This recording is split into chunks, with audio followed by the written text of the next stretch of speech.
2014తో పోలిస్తే 2019లో కొంత బీసీలు జగన్మోహన్ రెడ్డి గారి వైపు తిరిగిన మాట వాస్తవం. అయితే ఇప్పుడు వాళ్ళందరిలో కూడా మార్పు వచ్చిందంటారా 2024కి?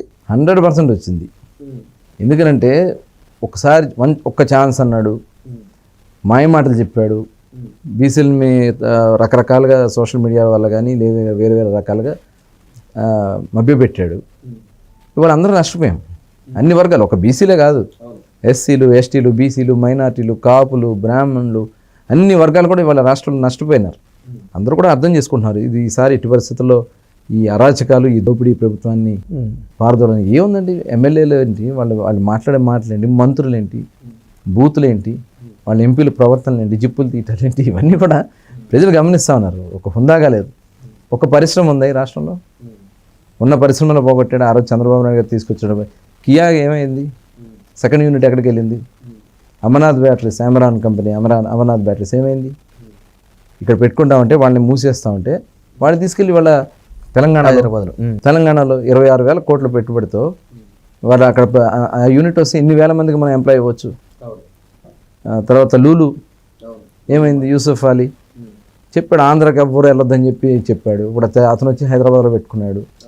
ఇట్లా అనేక మంది, అనేక సంస్థలు, అశోక్ లేలాండ్ మేము వెళ్ళి చూసాను. నేను ఆ యూనిట్ కూడా బాబు గారితో పాటు దిగినప్పుడు నిజంగా కళ్ళమ్మడి నీళ్ళు వస్తున్నాయి. ఇవాళ పరిశ్రమల మంత్రి ఏమన్నాడు, గుడ్డు ఏంది ఇది, కోడి గుడ్డు పెడితే వెంటనే పిల్ల వస్తుందా అన్నట్టుగా పరిశ్రమల గురించి ఆ ముఖ్యమంత్రి అతను మాట్లాడుతూ ఉన్నాడు.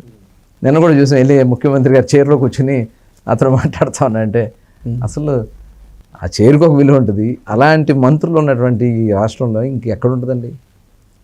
ముఖ్యమంత్రి సరైనోడు కాదు, దానివల్ల మంత్రులు కూడా అంతే. బూతులు మాట్లాడితే వాళ్ళు తీసుకెళ్ళి అందరం ఎక్కిస్తారు. తెలుగుదేశం పార్టీ కార్యాలయం దాడులు చేపిస్తే వాళ్ళని అందరం ఎక్కిస్తాడు.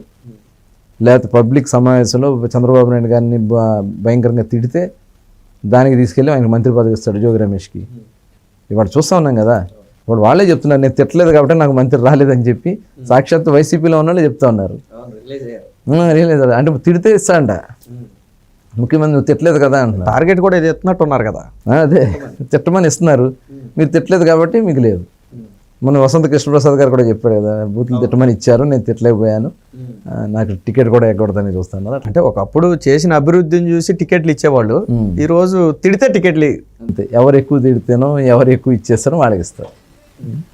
కాబట్టి ఖచ్చితంగా ప్రజలు అయితే రియలైజ్ అయ్యారు, మంచి ప్రభుత్వాన్ని తెచ్చుకోవాలని సిద్ధంగా ఉన్నారు. ఒక విజన్ ఉన్న లీడర్ చంద్రబాబు నాయుడు గారు. ఆ విజన్ ఏంటనేది చూసాం. దానికి ఉదాహరణ హైదరాబాద్. ఇవాళ ఒక రాజధాని లేనటువంటి, దిక్కు లేనటువంటి రాష్ట్రం మందైంది. ఇవాళ ముఖ్యమంత్రి మాట్లాడుతూ ఉన్నాడు, తెలంగాణకి హైదరాబాద్ ఉంది, తమిళనాడుకి చెన్నై ఉంది, కర్ణాటక బెంగళూరు ఉందని చెప్తా ఉన్నాడు. ఇప్పుడు మనకు కూడా ఒక రాజధాని కావాలి, ఇప్పుడు రియలైజ్ అవుతా ఉన్నాడు. ఈ 5 సంవత్సరాలు నిద్రపోయి ఇప్పుడు చెప్తే నమ్మే పరిస్థితిలో లేరు. ఖచ్చితంగా ఒక మంచి కళల రాజధాని అమరావతి నిర్మాణం చేసుకోవాలా. అలాగే రాష్ట్రం అంతా కూడా అభివృద్ధి చేసుకునే విజన్ ఉన్న నాయకుడు చంద్రబాబు నాయుడు గారిని తెచ్చుకోవాలా. దానికి అందరూ కూడా సిద్ధంగా ఉండాలని కోరుకుంటా ఉన్నాం.